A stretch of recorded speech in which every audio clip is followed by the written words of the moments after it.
इससे पहले की वीडियो में हमने एसी सैंपल के अनुसार जो है नगरों का वर्गीकरण किया था। इस वीडियो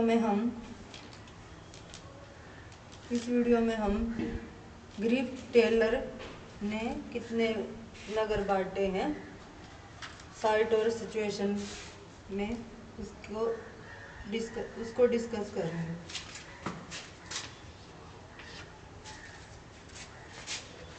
जी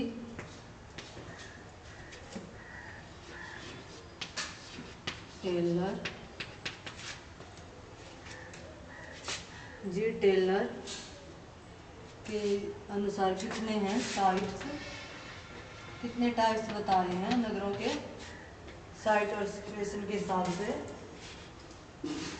5 बताए हैं। सबसे पहला है मैदानी नगर, इसके बाद है पर्वतीय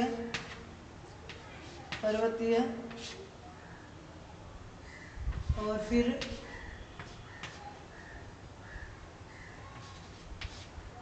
सरिता नगर, फिर है पतन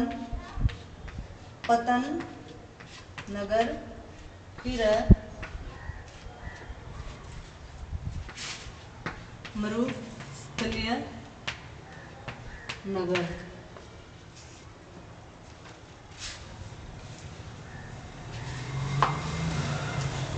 ये 2 मुख्य वर्गीकरण आ जाते हैं। इसके अलावा अलग अलग राइटर ने, किसी ने 4 किसी ने 5 ऐसे करके इसके अलावा भी साइट और सिचुएशन के हिसाब से नगरों का वर्गीकरण किया है।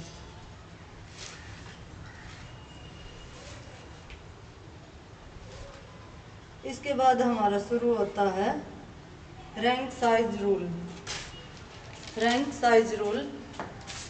किसने दिया था? रैंक साइज रूल किसने दिया है? इस कंसेप्ट को, इस रूल को किसने दिया है? जीके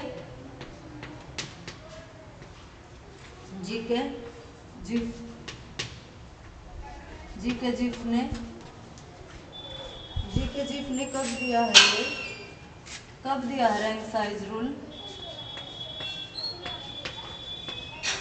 1941 में। रैंक साइज रूल जिफ ने दिया है 1941 में, और आधार क्या रहा है? जेफरसन का प्राइमेट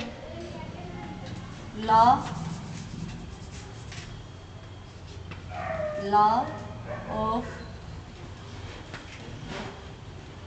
प्राइमेट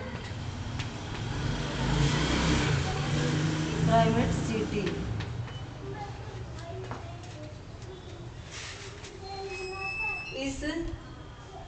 इस रूल का आधार क्या रहा है? जेफरसन का law of primate city.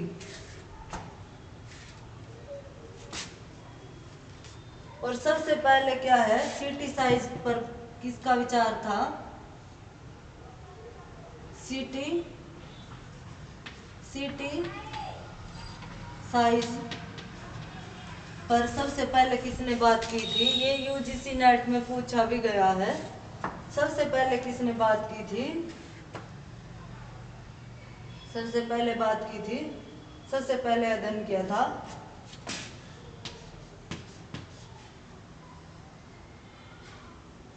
Felix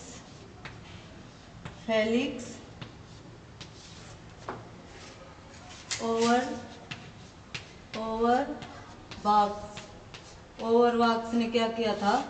सबसे पहले नगरों की साइज की बात की थी। फिर आता है जैसे primate city, law of primate city में क्या कहा गया था कि वो सिटी जिसकी पॉपुलेशन सबसे अधिक होगी उसको क्या नाम, प्राइमेट सिटी कह दिया जाता है, जो कि अपने क्षेत्र में प्रमुख हुआ करता है उस नगर को। तो यही चलकर आगे चलकर क्या हुआ कि कोटि आकार नियम का क्या बना, आधार बना। और कोटि आकार नियम क्या दिखाता है, रैंक साइज रूल क्या दिखाता है, जेके जीफ क्या कहते हैं कि जिस पॉपुलेशन के हिसाब से जो भी नगर क्या होगा, अपने क्षेत्र में क्या होगा, बड़ा होगा, उसको क्या नाम दिया, उसको रैंक के हिसाब से कितने नंबर पर रखेंगे, हम पहले नंबर पर रखेंगे। और जैसे जैसे फिर क्या होता है, जैसे जैसे संख्या, जैसे पॉपुलेशन कम होती चली जाती है, उसको सेकंड थर्ड ऐसे करके रैंक में रखा जाता है।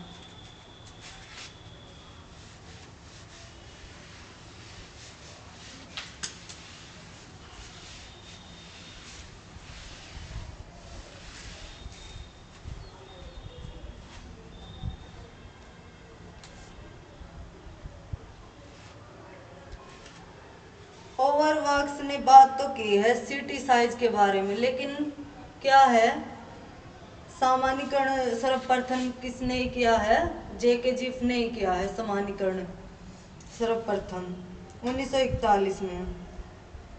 इन्होंने क्या किया, 1940 में 100 नगरों का क्या किया, अध्ययन किया है।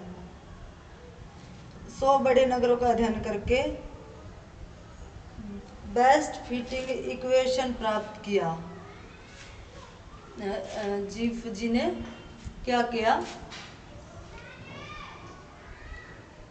100 नगरों का अध्ययन करके बेस्ट फिटिंग इक्वेशन प्राप्त किया। इसका सूत्र क्या है, सूत्र क्या है, इक्वेशन का सूत्र क्या है, आर ब्रैकेट T1 -1, इस प्रकार से ये है। और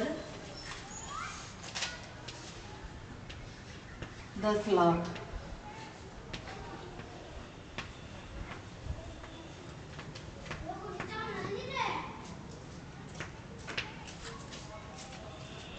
इस प्रकार से।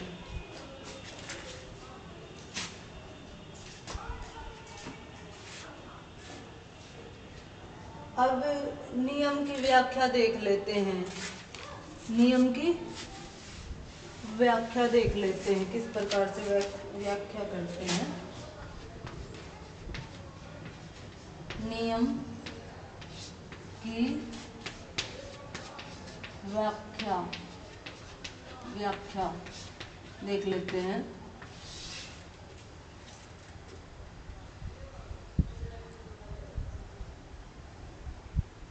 सर्वप्रथम हम देखते हैं प्रथम नगर की पॉपुलेशन, प्रथम नगर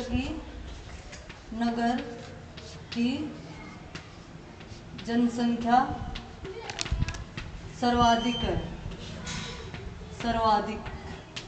फिर क्या है, इसके बाद सेकंड की इससे ऊपर वाले से कम, फिर थर्ड की इससे कम, फिर फोर्थ की अगले से कम, फिर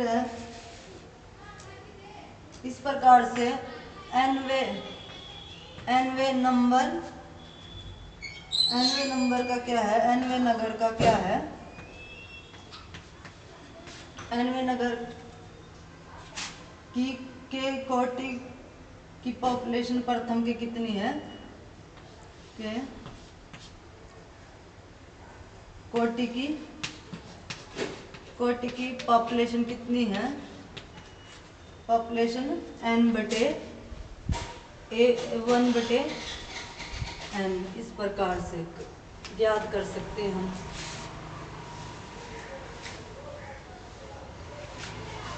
इस प्रकार से हम अगले नगर की पॉपुलेशन को ज्ञात करते हैं।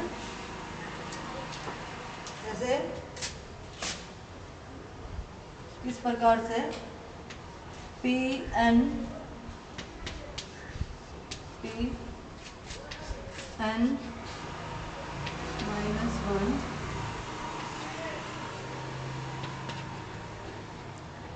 P1 और N इस प्रकार से ये सूत्र है। कैसे आएगा बड़े नगर का मान? बड़े नगर का मान 1 है, तो किस प्रकार से, जैसे एग्जाम्पल देखें तो बड़े नगर का मान क्या है? बड़े नगर का मान 1 है, तो अगले नगर का किस प्रकार से कम होता हुआ चलेगा? वो उसका फिर हाफ रह जाता है, आधा ही रह जाता है। किस प्रकार से? जैसे अगले का सेकंड का हो जाएगा 1/2, 1/3, 1/4, यानी कि अगले नगर की पॉपुलेशन इस प्रकार से कम होती चली जाएगी, इस प्रकार से। और ये प्राइमेट सिटी कहलाएगा, पहले जिसकी पॉपुलेशन सर्वाधिक है।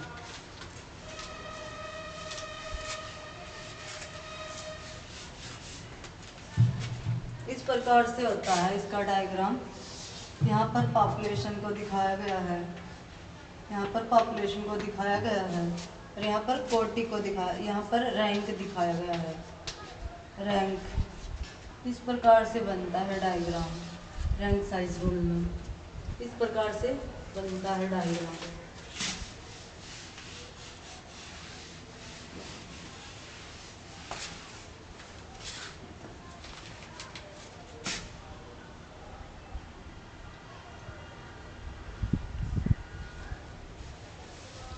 पॉपुलेशन रेशो की बात करें तो हम कैसे होता है, पॉपुलेशन रेशो में कैसे कम होता जाता है? जैसे पॉपुलेशन रेशो की बात करें तो पहले का है 1, इस प्रकार से पहले नगर का हो गया, अगले का कम हो जाएगा इस प्रकार से, फिर इससे आगे का हो जाएगा, इससे अगले का, इससे अगले का,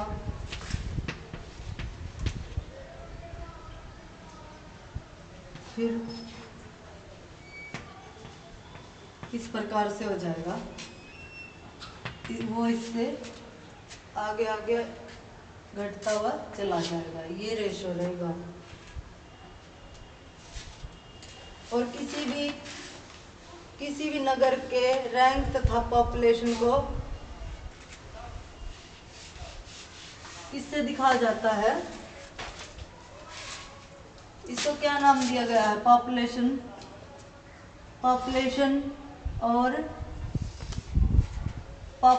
और रैंक एक साथ दिखाएं तो हम इसको नाम क्या दिया गया है? इसको इस डायग्राम को या इस स्केल को क्या नाम दिया गया है? इसको क्या नाम दिया गया है? किस पर दिखा रहे हैं हम? किस पर?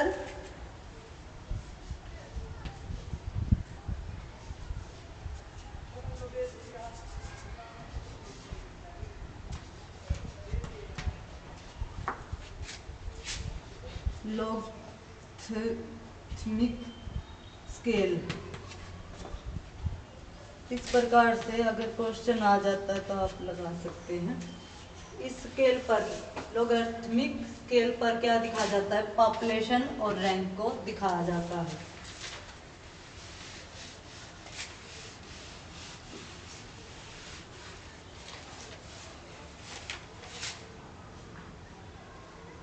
भारत में विश्व में कितने हैं? विश्व में कितने हैं रैंक साइज रूल के हिसाब से? विश्व में कितने हैं प्राइमेट सिटी? विश्व में कितने प्राइमेट सिटी हैं? 72। और भारत में 72 है। भारत में कितने हैं? 35। भारत में कितने हैं? 35।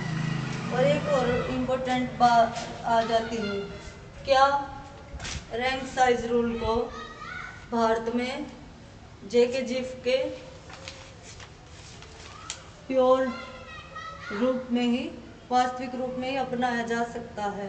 नहीं अपनाया जा सकता, कुछ संशोधन करके अपनाया गया है। क्योंकि क्या है कि भारत में जो है कभी कोलकाता को कभी मुंबई इस प्रकार से क्या है ओढ़ लगी रहती है प्रमुख होने की। तो इस प्रकार से, और ना ही क्या है कि भारत और कोलकाता की जो है रैंक साइज रूल के हिसाब से होना ये चाहिए कि जो है मुंबई की पॉपुलेशन, मान लो प्राइमेट सिटी मुंबई है, तो मुंबई का क्या है कि कोलकाता की पॉपुलेशन कितनी होनी चाहिए, आधी। जबकि क्या है कि कोलकाता की पॉपुलेशन है वो कुछ ही थोड़ी सी ही कम है मुंबई से, इस प्रकार से। और उससे अगला जो है चेन्नई इत्यादि का भी आगे इसी प्रकार से है। तो इसलिए हम इसको संशोधित रूप में ही अपना सकते हैं और इसमें कुछ वेटेज देकर ही अपना सकते हो। कितनी वेटेज है जिसमें क्या है कि हम कितनी वेटेज देकर हम अपना सकते हैं भारत के लिए। अगर इसको हमें रखना है तो वेटेज देनी होगी, कितना भार देना होगा, कितना PN, और ये इस प्रकार से है, ये याद रखना। इस प्रकार से अपना कर हम संशोधित रूप से भारत में इसको अपना सकते हैं। तो इस प्रकार से जो है रैंक साइज रूल का हमने डिस्कस किया है।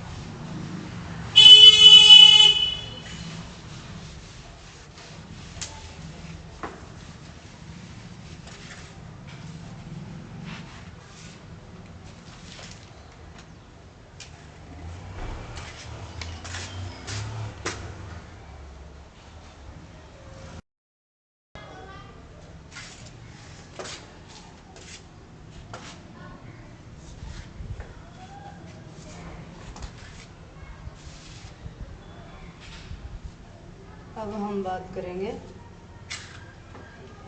Distribution pattern of settlement.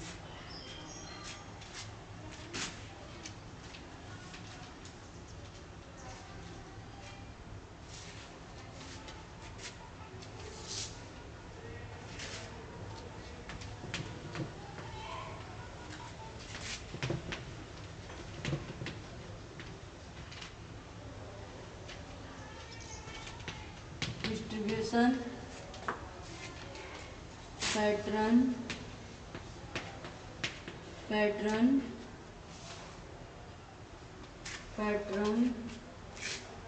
Of settlement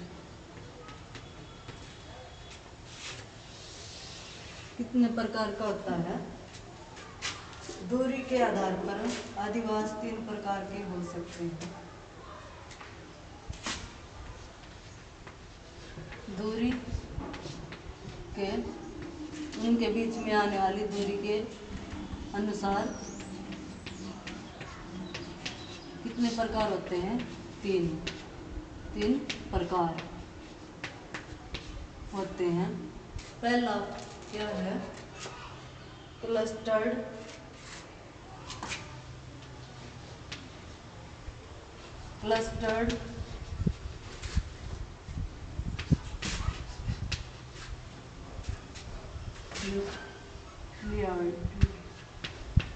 nuclide pattern.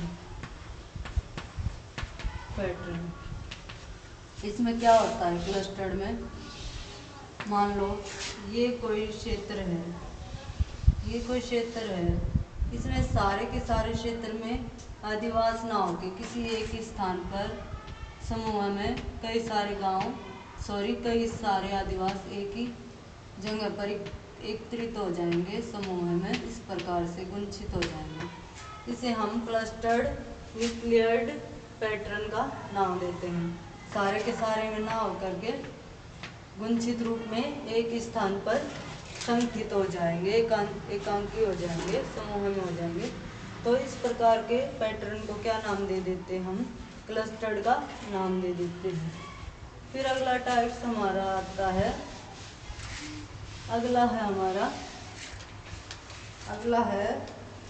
Regular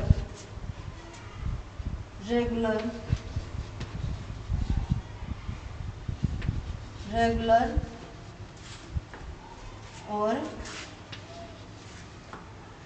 और वेल डिस्ट्रीब्यूटेड,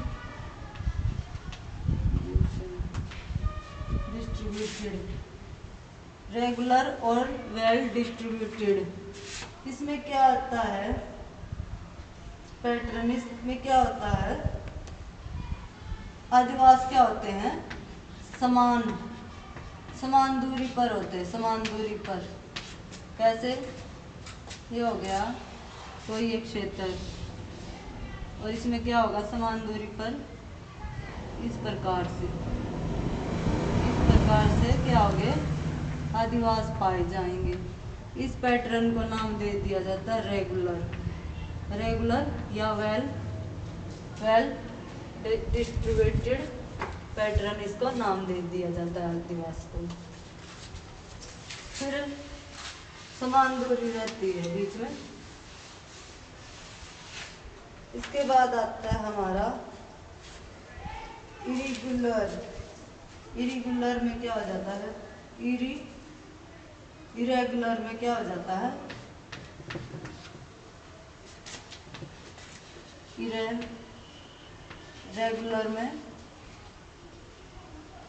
रेगुलर में क्या हो जाता है, किस प्रकार का पैटर्न रहता है, या रैंडम। इसमें क्या कैसा पैटर्न रहता है कि कोई विशेष क्या होता है कि ना तो ये बिल्कुल इस प्रकार से इक्वल होता है और ना ही बिल्कुल क्या होता है, गुंचित होता है। ये असमानित रूप में आदिवास पाए जाते हैं, बिखरे हुए। यहाँ पर क्लस्टरिंग हो गई इस प्रकार से थोड़ा सा, और ये यहाँ पर हो गया इस प्रकार से। इसको रैंडमली कहीं से भी, मतलब जैसे हम सैम्पलिंग में बोलते हैं नहीं, रैंडमली कहीं से भी कोई सैंपल उठा लिया जाता है, उस प्रकार से इस प्रकार का पैटर्न होता है कि कोई जो है इसमें क्या है कि एक निश्चित वो नहीं होती, पैटर्न की निस्तार नहीं होती कि ये कहाँ पर मिलेगा, एक आदिवास है फिर उसके बाद दूसरा होगा, समानता नहीं होती, असमानता ही होती है। इसके बाद हम बात करें size spacing relationship,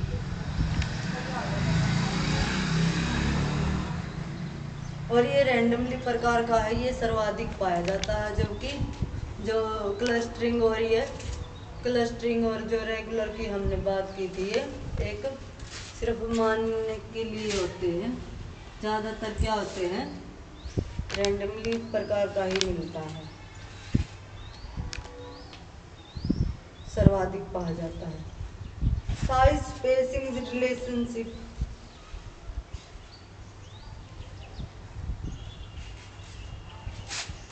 size spacing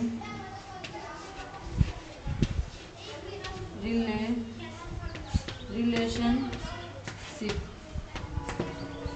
size spacing relationship में क्या होता है, जैसे जैसे क्या होता है, नगरों का आकार बढ़ जाता है, साइज बढ़ता है, तो स्पेसिंग क्या हो जाती है, कम हो जाती है, कम हो जाती है दोनों के बीच की। जैसे जैसे क्या होता है, नगर का विस्तार बढ़ता है, स्पेसिंग क्या हो जाती है, कम हो जाती है। नगर का आकार जैसे जैसे बढ़ता है, स्पेसिंग दूरी दो वो होती है, दो नगरों के मध्य की दूरी होती है, ये स्पेसिंग है। ये हो गया साइज और ये स्पेसिंग। जैसे जैसे नगर बढ़ते हैं दूरी कम हो जाती है, और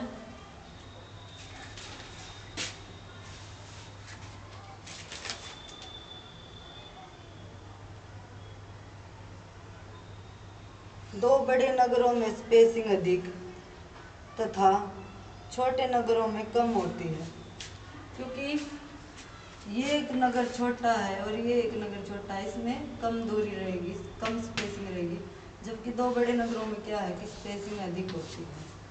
धनात्मक रिलेशनशिप होता है स्पेसिंग में।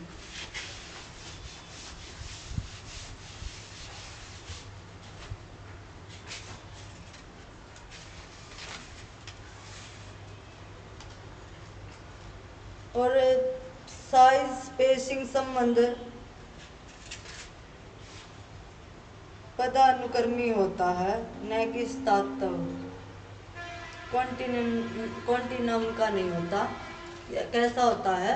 हायरार्की में होता है। फिर method of size spacing calculation के मेथड बताने हमें। साइज स्पेसिंग के कैलकुलेशन के मेथड बताने हैं। सबसे पहला है hypothetical distance method. Hypothesis distance method को किसने दिया है? ब्रश ने दिया है। और हाइपोथेसिस डिस्टेंस का सूत्र इन्होंने दिया है। कैसा सूत्र दिया है? सूत्र कैसा दिया है इन्होंने हाइपोथेसिस डिस्टेंस का? H से डिनोट कर रही हूँ मैं हाइपोथेसिस डिस्टेंस को।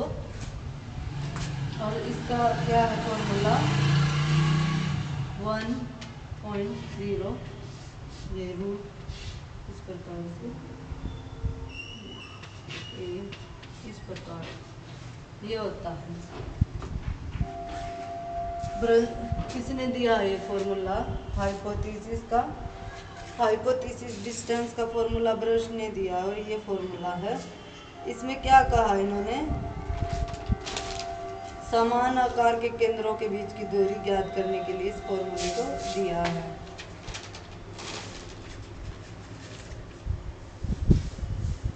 अनियमितता बढ़ने पर अंतर भी अधिक होता है।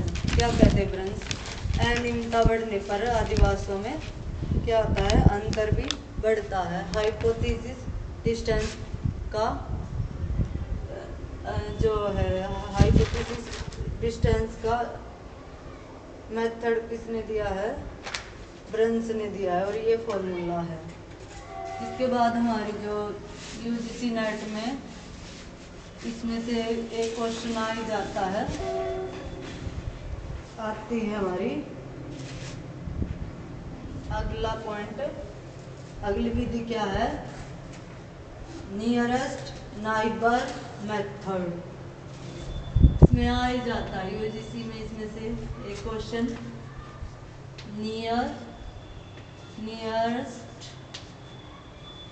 Nearest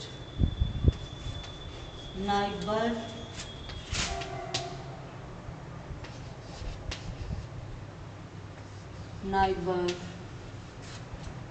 method. किसने दिया ये मेथड? किसने दिया ये मेथड? साइज स्पेसिंग में किसने दिया ये मेथड? साइज स्पेसिंग कैलकुलेशन में किसने दिया है? Karl and यूहानसन। कार्ल और मैंने ठीक लिख दिया कार्ल और इवांस। कौन थे ये? ज्योग्राफर थे क्या? यूजीसी में ये भी पूछा गया एक बार, कौन थे? ज्योग्राफर तो नहीं थे ना। क्या थे? इकोलॉजिस्ट। कब दी है? 1954 में। और कौन थे ये दोनों विद्वान? कौन थे ये दोनों विद्वान?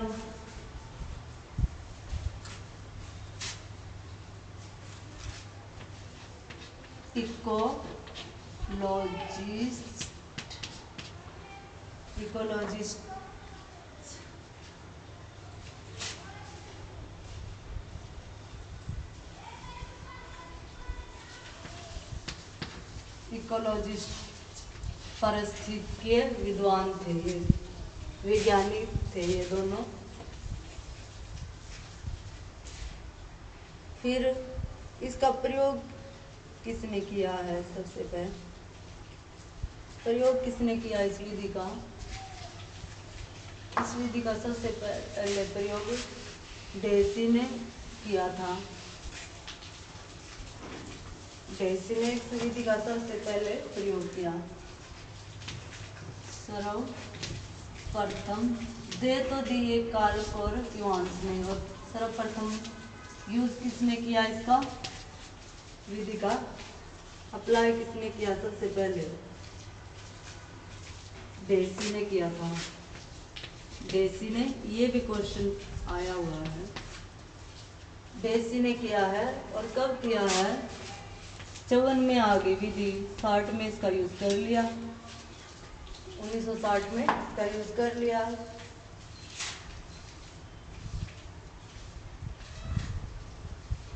दो अलग अलग अध्ययन के लिए किया था। दो अलग अलग अध्ययन के लिए डेसी ने सर्वप्रथम इस विधि का प्रयोग कर लिया था। जैसे 54 में बनकर ये तैयार हो गई विधि, क्लार्क और इवांस ने इसको दिया, लेकिन यूज किसने किया? सबसे पहले अप्लाई किसने किया? फिर इसको डेसी ने किया 1960 में। और इसके बाद दो अलग अलग अध्ययन के लिए इसका यूज किया। फिर किंग आते हैं। किंग ने क्या किया? 1962 में इस विधि को यूएसए के कई नगरों में अध्ययन के लिए प्रयोग किया। यूएसए के अध्ययन के लिए इस विधि का प्रयोग किया। इसे ज्ञात किया, इससे ज्ञात किया जाता है कि अधिवास कैसा है। इस विधि से याद किया जाता है कि अधिवास कैसा है। और ये सबसे क्या लोकप्रिय विधि मानी जाती है? ये सबसे लोकप्रिय विधि मानी जाती है डिस्ट्रीब्यूशन पैटर्न में सेटलमेंट की लोकप्रिय विधि मानी जाती है। किस प्रकार का होता है? इसमें 3 प्रकार का पैटर्न दिखाया गया है। मुख्य 3 प्रकार का पैटर्न दिखाया गया है। और सूत्र क्या है इसका? क्या है सूत्र? क्या है निकालने का? RND ये इस प्रकार से है, ये इस प्रकार से है। फिर D फिर DO 0.5 ये सूत्र है इसका निकालने का। ये सूत्र है इसका निकालने का।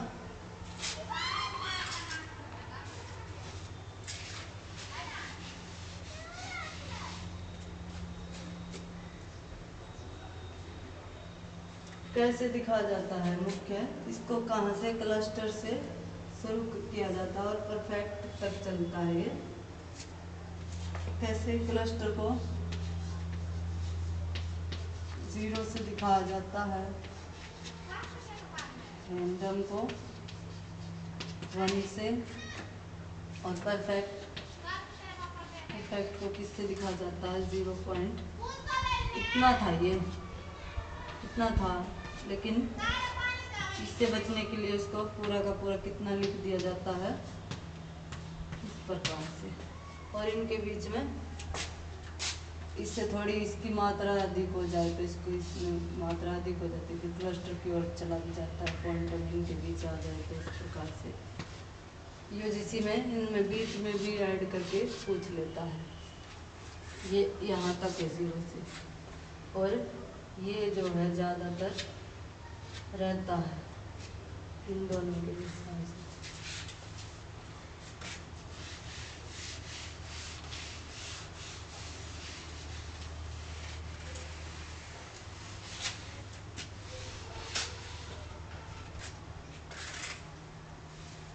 Factor affecting town spacing. Town spacing को इफेक्ट करने वाले फैक्टर कौन कौन से हैं? एक तो रूरल पॉपुलेशन डेंसिटी, डेंसिटी प्रभावित करेगी टाउन के स्पेस को। फिर रूरल अर्बन रेशो, अनुपात कितना है नगर और गांव का। फिर एग्रीकल्चर कॉमर्शियल, फिर स्टैंडर्ड ऑफ लिविंग, रहने का जो स्तर है।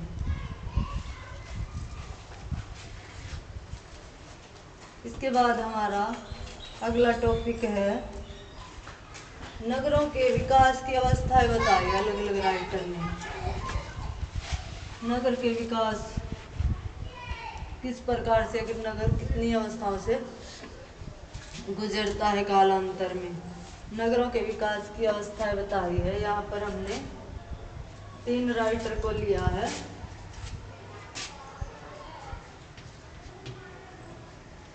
नगरीय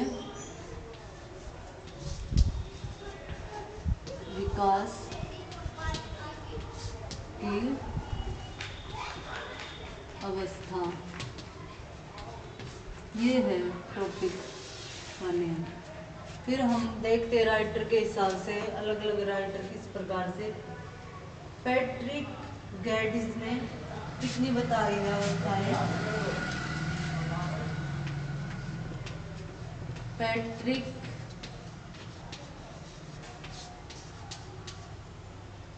गैडिस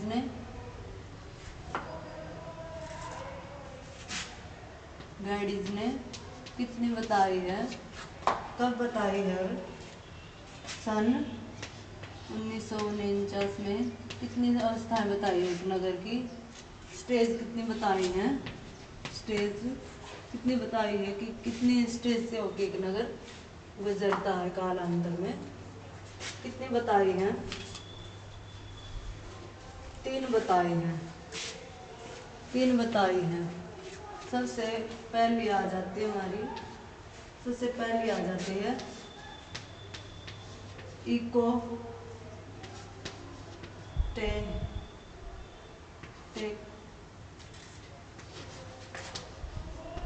इकोटेनिक। फिर दूसरी है हमारी अवस्था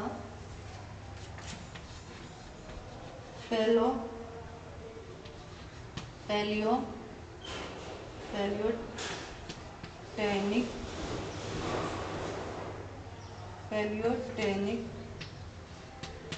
अगली है हमारी, अगली है इसमें नियो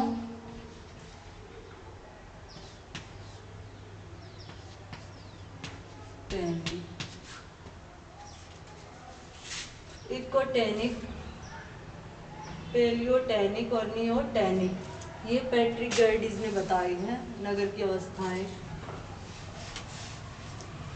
अगले हैं हमारे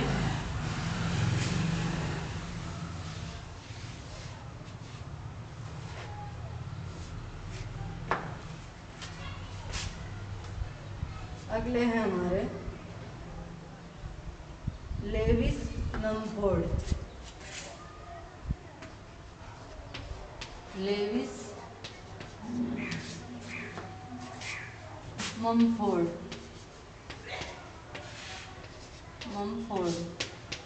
इन्होंने कितनी बताई है, 6 बताई है, 6 स्टेज बताई है, 6 स्टेज बताई है। कब बताई है,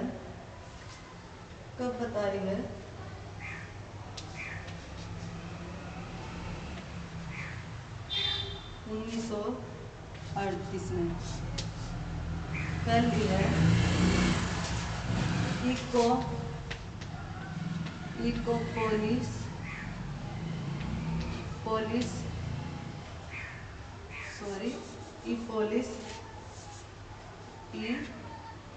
पोलिस।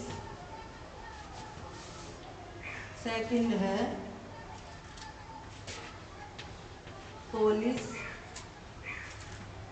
पोलिस और थर्ड है मेट्रोपोलिस।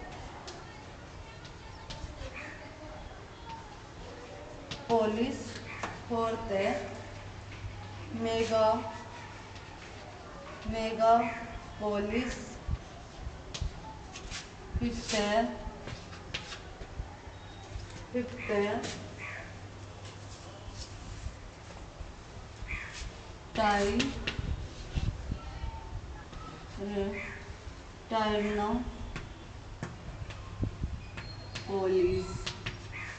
पोलिस। फिर है सिक्स नीरो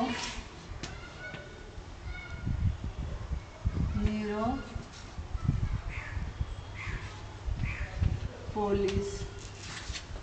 ये 6 बताई है। Polis metropolis megalopolis tyrannopolis necropolis. ये बताई है मम्फोर्ड ने। कब बताई है? 1938 में बताई है। फिर अगले हमारे आते हैं ग्रिफ टेलर ने कितने स्टेज बताए हैं नगर की? ग्रिफ टेलर 1953 में कितनी स्टेज बताई है? 7 बताई है ना, 7 स्टेज बताई है।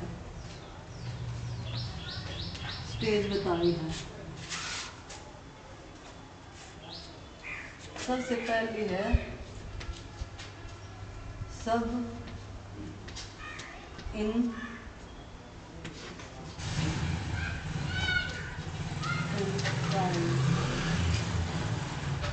सब इन्फेंटाइल। फिर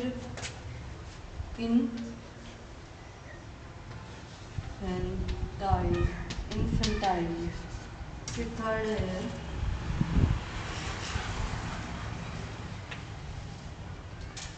जुवेनाइल स्टेज। फिर है फोर्थ है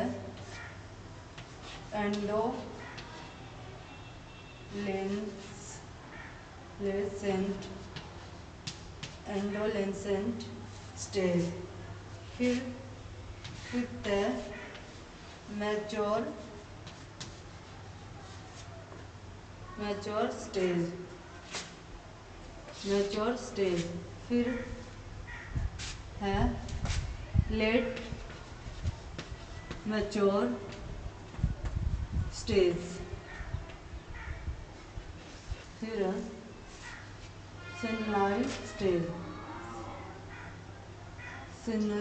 स्टेज। जैसे मानव की स्टेज होती है बच्चे से बूढ़े तक, उस प्रकार से बताई है टेलर ने सेनल स्टेज। इस प्रकार से ये इम्पोर्टेंट क्वेश्चन हो जाता है। जैसे अलग अलग राइटर बता रहा है कि कितनी स्टेज। तो एक बार स्टेज से भी क्वेश्चन आया हुआ था, तो इसीलिए मैंने जितनी भी कोशिश की गई है सेटलमेंट ज्योग्राफी से, जितने भी मेन से टॉपिक निकल के आए हैं मैंने इस वीडियो में उनको शामिल करने की कोशिश की है। अगर कुछ बचा है तो कमेंट करके आप बता सकते हैं प्लीज़। Thank you.